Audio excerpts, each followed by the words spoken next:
বাঙালিরাও পারে, শুধুমাত্র এক প্রজাতির মানুষজনই পারে এরকম নয়। বাঙালির মধ্যে অনেক প্রতিভা আছে, অনেক ভাবে অনেক টাইপের মানুষ আছেন যারা এই ইন্ডাস্ট্রিকে অনেক উচ্চতা পর্যন্ত নিয়ে যেতে পারে।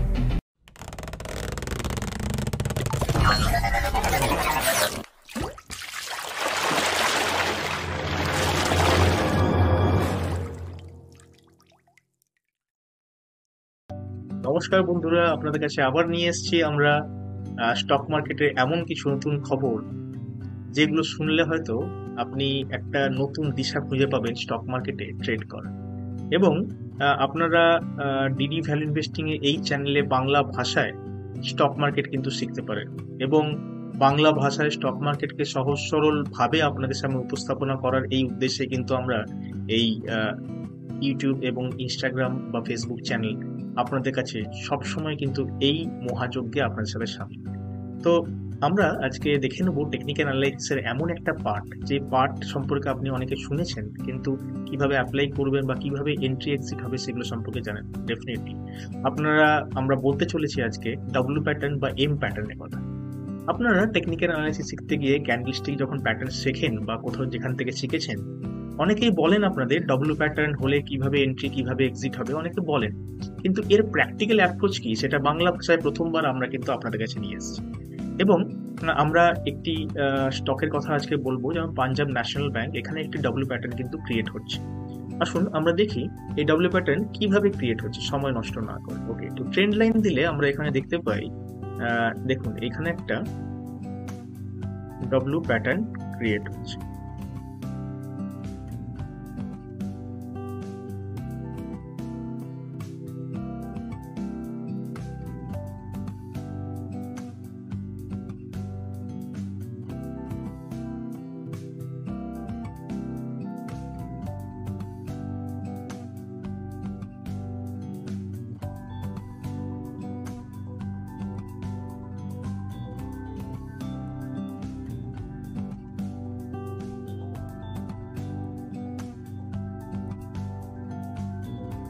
এবং আমরা এখানে আপনাদের দেখাচ্ছি, দেখুন কিভাবে ডাব্লিউ প্যাটার্ন পিএনবি ডেইলি ক্যান্ডেলে কিভাবে ক্রিয়েট হচ্ছে। তো এখানে আমরা যদি দেখতে পাই যে একটি ডাব্লিউ প্যাটার্ন ক্রিয়েট হয়েছে, তো আমরা প্রথমেই বলি যে এক্সিট কোথায় করা হবে। আমরা একটু পিছন দিক থেকে আপনাদের কাছে আসি। তো এন্ট্রি এক্সিট সেখানেই হবে যেখান থেকে মার্কেট ফল হওয়া শুরু করেছিল। অর্থাৎ আমরা যদি এখানে বলি যে এখানে মার্কেট, এখান থেকে মার্কেট ফল হতে শুরু হয়েছিল, তো এটা আমাদের এক্সিট লাইন হবে প্রায় 129-এর কাছে। অর্থাৎ এই প্রাইসটা যখন 129-এ পৌঁছবে তখন আমরা এক্সিট করার প্ল্যান করব। এবং যখন দাম বললাম, তাহলে একটা কথা আপনাদের বলে দেখি, ডিডি ভ্যালু ইনভেস্টিং কোনো সেবি রেজিস্টার্ড অর্গানাইজেশন নয়। আমরা গোটা ভিডিওটি আপনাদের এডুকেশনাল পারপাসের জন্য ক্রিয়েট করেছি। আমাদের কথা শুনে কোনো রকম ট্রেড নেবেন না বা ট্রেড নেওয়ার দায়িত্বভার নেবেন না। আপনার প্রফিট বা লসের কোনো রকম ভাবে ভাগিদার কিন্তু আমরা নই, এবং আপনি আপনার ফিনান্সিয়াল অ্যাডভাইসের সঙ্গে অবশ্যই যোগাযোগ করবেন কোনো ট্রেড নেওয়ার আগে। তো আসুন আমরা ফিরে আসি সেই অংশে। এর ডাব্লিউ প্যাটার্ন ক্রিয়েট হয়েছে, এর এক্সিট হবে যেখান থেকে মার্কেট ফল হয়েছিল। অর্থাৎ ধরে রাখুন এখান থেকে সেখানেই আমরা এক্সিট করব। আচ্ছা, এখানে তো অনেকে বলতে পারেন যে মার্কেট এখান থেকেও ফল হওয়া শুরু হয়েছে বা এখান থেকে বা এখান থেকে। আমরা 10%-এর একটা স্ল্যাব পেন দিলাম। কিরকম না, মার্কেট ফল হওয়ার পরে যদি সেটা 10%-এর বেশি রিকভারি হয়, আমরা তাহলে বলবো না সেটা সেখান থেকে মার্কেট পড়েছে। অর্থাৎ কিরকম ভাবে, এখান থেকে মার্কেট পড়েছিল এখানে, আবার মার্কেট এখানে রিভাইভ করেছে 17%-এর কাছে।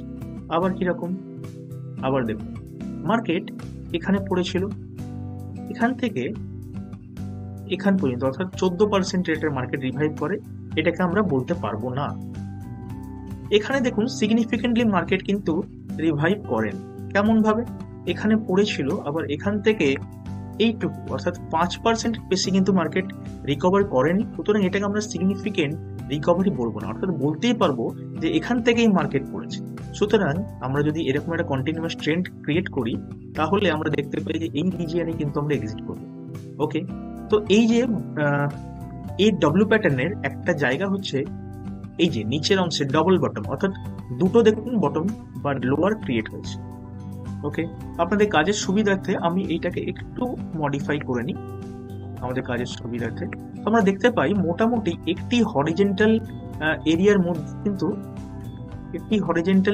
মধ্যে কিন্তু এটা বেঁধে রাখা হয়েছে, অর্থাৎ ডবল বটনটা একটি হরিজেন্টাল লেভেলের উপরেই কিন্তু দুটোই ডবল বটন প্রায় ক্রিয়েট হয়েছে। এবং আমরা যদি একটু জুম করে দিই, জুম করে আপনাদেরকে দেখাই যে যেখানে দুটো পয়েন্ট ক্রিয়েট হয়েছে এই দুটো পয়েন্টে আমি একটা হরিজেন্টাল লাইন দেব সব থেকে টপ পয়েন্টে, এবং এই লাইন ব্রেকআউট করলেই যে আমি এন্ট্রি নেবো তা নয়। এখানে যে ক্যান্ডেল ডেইলি ক্যান্ডেল ক্রিয়েট হয়েছে তার পরের দিনের ক্যান্ডেল যদি এই লাইনের উপরে থাকে এবং সেটা যদি তার যে ক্লোজ যেটা সেই ক্লোজ আমি নেবো কিন্তু এন্ট্রি পয়েন্ট, অর্থাৎ এইখানে। এরকম কেন হলো? কারণ এখান থেকে যদি ব্রেকআউট দেওয়ার পরে যদি ফেক আউট হয়, অর্থাৎ ব্রেকআউটটা কিন্তু অরিজিনাল নয়। মার্কেট সবসময় আপনাকে, বড় প্লেয়াররা আপনাকে রিটেল ইনভেস্টরদের ট্র্যাপ করার চেষ্টা করে। এখানের পরেই যদি মার্কেট আপনি এখানে এন্ট্রি নেন এবং এখান থেকে যদি মার্কেট নিচের দিকে চলে যায় তাহলে কিন্তু এই প্রপার ডব্লিউ প্যাটার্নের এন্ট্রি পয়েন্ট আপনার কাছে ক্রিয়েট হলো না। এবং আমরা যদি একটু গভীরভাবে ভাবি তাহলে ভাবতে পারি যে ডব্লিউ প্যাটার্ন কিন্তু একটা modified cup with handle pattern. কিভাবে? এইটা কাপ এন্ড এটা হ্যান্ডেল প্যাটার্ন। তাহলে আমরা কাপ উইথ হ্যান্ডেল প্যাটার্নে দেখতে পাই যে সব থেকে নিচের যে লেভেলটা আছে সেখান থেকে আমরা এখান পর্যন্ত একটা দাগ টানি এবং এটাকে আমরা উপরের দিকে তুলে দিই। অলমোস্ট এক্ষেত্রে আমরা বলতে পারি যে প্রায় 122 বা 23 সেকেন্ড টাচ করছে। কিন্তু আমরা ডব্লিউ প্যাটার্নের ফল যেভাবে দেখলাম তাতে এইটুকু অংশ, এই 6 টাকাও বা 7 টাকা আমরা ছাড়বো না, আমরা ডেফিনেটলি ছাড়বো না এটা। সুতরাং অনেক ক্ষেত্রে আমরা দেখি যে এই যে আপনি ব্রেকআউটের কথা আমরা বলছি, এটা ব্রেকআউটের জায়গায় ফেক আউট হয়ে যায়। ফেক আউট মানে কি? একটা ব্রেকআউট টেন্ডেন্সি দিচ্ছে, নর্মাল মানুষজন সেখানে একটা এন্ট্রি নিচ্ছে কিন্তু ট্র্যাপ হয়ে যাচ্ছে, সেখান থেকে মার্কেট রিভার্স অর্থাৎ উল্টো দিকে যাওয়ার টেন্ডেন্সি জন্য, এই জিনিসটাকে বলা হয় ফেক আউট। তাহলে আমি এখানে এন্ট্রি নিলাম। আচ্ছা, এইরকম কি শুধু পাঞ্জাব ন্যাশনাল ব্যাংকে হয়েছে? অন্য জায়গাতে হয়েছে কি? আমরা সেটাও দেখবো আপনাদের সামনে। তার আগে পাঞ্জাব ন্যাশনাল ব্যাংক এত সিগনিফিকেন্ট এই মুহূর্তে কেন, না 2-4টে পয়েন্ট আমি একটু আপনাদের বলে দিই। পাঞ্জাব ন্যাশনাল ব্যাংকের কথা যদি আমরা দেখি তাহলে 101 টাকা এই মুহূর্তে প্রাইস চলছে এবং বুক ভ্যালু 100 টাকা। অর্থাৎ এখান থেকে যদি ব্যাংকটা দেউলিয়াও হয়ে যায় সেক্ষেত্রে আপনি 100 টাকা পার শেয়ারে কিন্তু ডেফিনেটলি চোখ বন্ধ করে পেতে পারেন। উল্টো দিকে কোম্পানির এই অবস্থা, একটু দুরবস্থার কারণ হলো ROE 10 ইয়ার্সের প্রায় মাইনাসের কাছাকাছি এবং তা সত্ত্বেও প্রমোটার কিন্তু প্রায় 70 কাছাকাছি প্রমোটার হোল্ডিং রেখেছে। চার্ট প্যাটার্নে গেলে দেখতে পাবো 200 ডিএম এর নিচে আছে, পিও নিচে আছে মিডিয়ান পির, এবং প্রাইস দেখলে 200 ডিএম এর নিচে আছে এই মুহূর্তে ট্রেড করছে। এবং তার সাথে সাথে প্রফিট লস যদি আমরা দেখে দেখুন 2015, 16, 17, 18, 19, 20, 21, 22, 23 বিগত 8 বছর কোম্পানির ফাইন্যান্সিং প্রফিট কিন্তু নেগেটিভে, সবে পজিটিভে ঢোকা শুরু হয়েছে এবং এই মুহূর্তে রেভিনিউ 1,16,126 কোটি, যেটা আগের বছরের থেকে অনেকটা ডেফিনেটলি বেশি এবং আস্তে আস্তে ক্রমবর্ধমান। তো নেট প্রফিটও অনেকটা বেশি এসছে এবারে। কোম্পানি ভালো করতে পারে এই আশা রাখা যায়। তো ইকুইটি ক্যাপিটাল দেখুন, যেটা নিয়ে প্রথম কোম্পানি শুরু হয়েছিল বা যেখানে ইকুইটি ক্যাপিটাল কোম্পানির থাকে সেটা 2,202 কোটি টাকা, এবং ব্যাংকের রিজার্ভ অর্থাৎ কোম্পানির ব্যাংকের অ্যাকাউন্টে প্রায় 1,08,185 কোটি টাকা আছে। বড়োইং ধারবাকি কিন্তু বাড়াচ্ছে এবং ধারবাকি যে বাড়াচ্ছে সেটা কিন্তু রিজার্ভ ক্যাপিটালটা কিন্তু বাড়ছে, এবং এখানে যদি ফিক্সড অ্যাসেট দেখি, ফিক্সড অ্যাসেটও কিন্তু আস্তে আস্তে করে বাড়ছে, অর্থাৎ কোম্পানি বেসিক্যালি গ্রোয়িং। ওকে, তো শেয়ার হোল্ডিং প্যাটার্ন আমরা যদি দেখি যে 9% মাত্র পাবলিকের হাতে, অর্থাৎ বড় স্ট্রং হ্যান্ড যারা আছে তাদের সাথে অনেকটা শেয়ারের পার্সেন্টেজ কিন্তু রয়েছে। সুতরাং এটা একটা পজিটিভ দিক এই ডব্লিউ প্যাটার্ন মেনটেন করার। আচ্ছা, এখানে আরেকটা জিনিস দেখতে পাই যে এখানের পরে ব্রেকআউট হওয়ার পরে কোম্পানি তো নিচের দিকে নেমে এলো। যখন নিচের দিকে নেমে এলো, আমি আমার ব্যক্তিগত মতে এটাকে আমরা 10% এভারেজিং বলি। অর্থাৎ যদি মার্কেট আমার যেখান থেকে এন্ট্রি নেওয়ার কথা ছিল সেখান থেকে 10%-এর কাছে, অর্থাৎ 9.5, প্রায় 10%-এর কাছাকাছি নিচে ডাউন, আমি এখানে আরেকবার এভারেজিং করতে পারি এই রিজিয়ন। তাহলে আমার প্রফিট হওয়ার পরে প্রফিট পার্সেন্টেবিলিটা অনেকটা বেড়ে যায় এবং প্রফিট অ্যামাউন্টটাও অনেকটা কাইন্ড অফ বেড়ে যায়। তো এখান থেকে যদি আমি ধরি যে এখান থেকে যিনি প্রফিট পাই যদি আমি, তাহলে এই প্রফিট প্রায় 29-30%-এর কাছাকাছি প্রফিট। 29-30%-এর profit is not a matter of joke, অনেকটাই বেশি কিন্তু। আচ্ছা বেশ, অন্য একটা স্টক দেখি আমরা, রিলায়েন্স। অনেক বড় কোম্পানি, এই মুহূর্তে মার্কেট ক্যাপিটাল হিসেবে 1 নম্বরে আছে। তো আমরা এইরকম কি দেখতে পারি, কখনো কোনোদিন হয়েছিল এরকম ডব্লিউ প্যাটার্ন, কখনো ক্রিয়েট হয়েছে কি দেখি চলুন।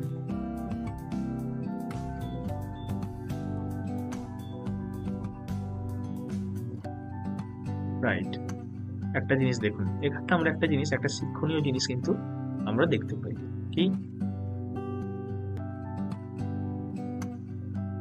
না, এইটা একটা ডব্লিউ প্যাটার্নের, দেখুন এটা ডব্লিউ প্যাটার্ন ক্রিয়েট করছে,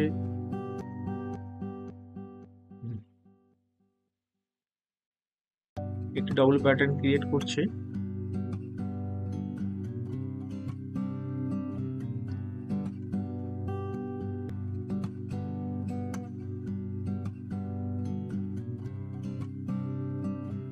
কিন্তু এক্ষেত্রে যেটা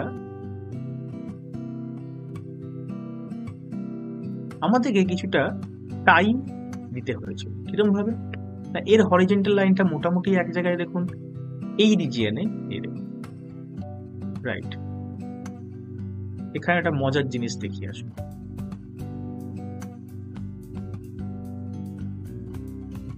এই হাইয়েস্ট পয়েন্ট যদি আমি বলি, এখানে মার্ক করেছিলাম,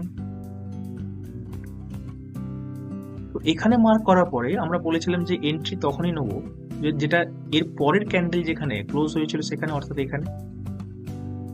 সুতরাং আমার এক্সিট হবে যেখান থেকে ফল হওয়া শুরু হয়েছিল, সেখানে আমার এক্সিট হবে এখানে এই রিজিয়নে। এটা কি কখনো অ্যাচিভ হয়েছে একটু দেখি আসুন তো, দেখুন টাইম লেগেছিল একটু, কিন্তু অ্যাচিভ হয়েছে, অ্যাচিভ হয়েছে। এবং এখানে দেখুন একটি কাপ উইথ হ্যান্ডেল প্যাটার্ন বলতে পারেন ক্রিয়েট হচ্ছে এখানে, এবং সেইটাও কখনো না কোনো সময়ে এখানে অ্যাচিভ হয়েছিল। সুতরাং আমরা যদি টাইম বেসিসে দেখি, তাহলে আমার এখানে এন্ট্রি নেওয়া থেকে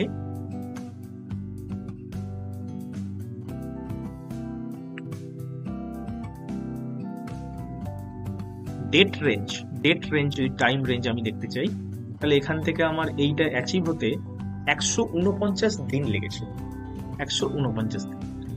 টাইম সম্পর্কে স্পেসিফিক ভাবে ডব্লিউ প্যাটার্নে কিছু বলা যায় না, কিন্তু আপনি যদি ইকুইটি লং টার্ম ইনভেস্টর হন, তাহলে কিন্তু ডেফিনেটলি এই ব্যাপার নিয়ে আপনি ভাববেন। তো আরো দেখি এক্ষেত্রে যে এইরকম আরো কোথাও ক্রিয়েট হয়েছে কিনা ডব্লিউ প্যাটার্ন। ওকে,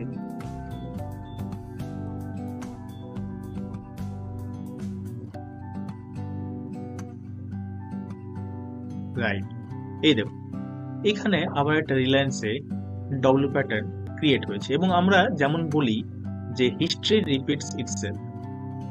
দেখুন বারবার একই ঘটনা ঘটেছে, বারবার একই ঘটনা ঘটেছে।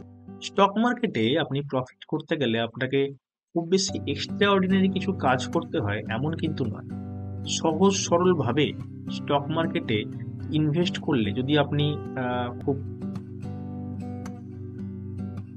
সমস্ত স্টক মার্কেটের নিয়ম কানুন মানেন এবং স্টক মার্কেটের নিয়ম কানুন মেনে আপনি চলেন, আপনার লস হওয়ার সম্ভাবনা কিন্তু কম। ওকে, তো আমরা এখানে যদি দেখি আসুন, এখানে একটা ডব্লিউ প্যাটার্ন ক্রিয়েট হচ্ছে, এবং যেখানে মিট হচ্ছে সেই দুটো পয়েন্ট মিট হচ্ছে এখানে, এবং আমরা এন্ট্রি নিচ্ছি যেখানে এর পরের ক্যান্ডেল, যেখানে ব্রেকআউট নিচ্ছে এর পরের গ্রিন ক্যান্ডেল, এখানে আমরা এন্ট্রি নিচ্ছি, অর্থাৎ এই রিজিয়ন। ওকে, ভালো কথা। তাহলে এখান থেকে যেখান থেকে ফল হওয়া শুরু হয়েছিল, সেখান থেকে এই জায়গাটা, এই টার্গেট কিন্তু অ্যাচিভ হয়েছে। দেখুন দুর্ধর্ষ একখানা পিকচার, এবং এটাই কিন্তু আবার একটা cup with handle pattern create করছে। তো সহজ সরল বাংলা ভাষায় আপনাদের আমরা উপস্থাপন করলাম যে কিভাবে ডব্লিউ প্যাটার্ন কাজ করে, ডব্লিউ প্যাটার্নের এন্ট্রি কোথায়, ডব্লিউ প্যাটার্নের এক্সিট কোথায়। টাইম ফ্রেম সম্পর্কে একমাত্র এমন একটা জিনিস সেটা বলা যায় না, এবং আপনি যেখানে এন্ট্রি নিয়েছেন সেখান থেকে 10% পড়লে আবার অ্যাভারেজ আমি ব্যক্তিগতভাবে করি। আবারও আপনাদের জানিয়ে রাখি, আমরা কোনো সেবি রেজিস্টার্ড অর্গানাইজেশন নয়, আমরা এই ভিডিওটি এডুকেশনাল পারপাসের জন্য ক্রিয়েট করছি। আমাদের কথা শুনে কোনো রকম ট্রেড নেবেন না, আগে বুঝুন জানুন, আপনার ফিনান্সিয়াল অ্যাডভাইসের সঙ্গে অ্যাডভাইস নেওয়ার পরেই তারপরেই আপনি ট্রেড নেন। ডিডি ভ্যালু ইনভেস্টিং এর পক্ষ থেকে আপনাদের সহজ সরলভাবে এভাবে উপস্থাপন করলাম আমরা ডবল প্যাটার্ন। আজকের জন্য এখান থেকে আপনাদের কাছ থেকে বিদায় নিচ্ছি। আবারও দেখা হবে কোনো এক ভিডিওতে অসম্ভব সুন্দর অডিয়েন্স, আপনাদের মতো অডিয়েন্সের মাধ্যমে। আমাদেরকে লাইক করুন, সাবস্ক্রাইব করুন, আর বাংলা ভাষায় স্টক মার্কেট এই জিনিসটাকে আরো এগিয়ে নিয়ে যেতে সাহায্য করুন। বাঙালিরাও পারে, শুধুমাত্র এক প্রজাতির মানুষজনই পারে এরকম নয়, বাঙালির মধ্যে অনেক প্রতিভা আছে, অনেক ভাবে অনেক টাইপের মানুষ আছেন যারা এই ইন্ডাস্ট্রিকে অনেক উচ্চতা পর্যন্ত নিয়ে যেতে পারে। Thank you very much. আজকের জন্য টাটা, গুড বাই।